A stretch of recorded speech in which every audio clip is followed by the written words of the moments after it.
இறுதி வேதமான திருக்குறள் ஒரு சேலஞ்ச் விடுது. அந்த சேலஞ்சு என்னன்றதை நம்ம பார்ப்போம். மனிதர்களே, ஒரு உதாரணம் சொல்லப்படுகிறது, எனவே செவித்தாழ்த்தி கேளுங்கள்.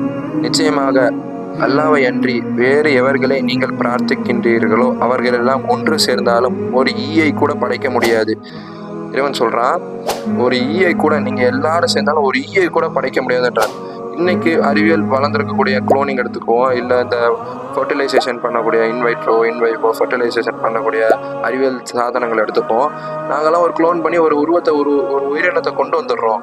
ஒரு ஈயை கூட படைக்க முடியாது, குரான் ஒரு சேலஞ்ச் விடுது அப்படின்னு கேட்கலாம். சிலர் கேட்குற வாய்ப்பு இருக்குது, சிலர் அதை விமர்சிக்கலாம். ஆனால் இங்கே சொல்லப்படுறது என்னென்னா, இங்கே குளோனிங்களும் சரி, இல்லை ஒரு ஆர்டிஃபிஷியலான இன்செமினேஷன், ஆர்டிஃபிஷியலான ஒரு ரீப்ரொடக்ஷன் செய்கிறதும் சரி, நீங்கள் என்ன பண்ணுறீங்க அப்படின்னா, இருக்கக்கூடிய எக் எடுத்துக்கிட்டு, இருக்கக்கூடிய சொமாட்டிக் செல் எடுத்துக்கிட்டு, இருக்கக்கூடிய எக் எடுத்துகிட்டு, இருக்கக்கூடிய ஸ்பெர்ம் எடுத்துக்கிட்டு, இதை ஃபியூஸ் பண்ணி நாங்கள் ஒரு இதை கொண்டு உருவாக்குறோம்னு சொல்கிறீங்க.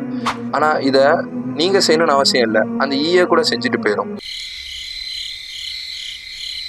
ஈயும் சரி, ஒரு மனிதனும் சரி, இவ்வளோ காம்ப்ளெக்ஸான அவ்வளோ ப்ரோட்டீன்ஸ் உடம்புல இருக்கு.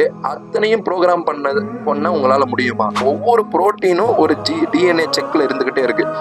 அதை தான் இறைவன் சேலஞ்ச் பண்றான். ஒரு சப்ஸ்ட்ரேட் இல்லாம உன்னால ஒரு ப்ராடக்டை கொண்டு வர முடியாது. ஒரு ஸ்டார்டிங் இல்லாம உன்னால ஒரு எண்டிங் கொண்டு வர முடியாது.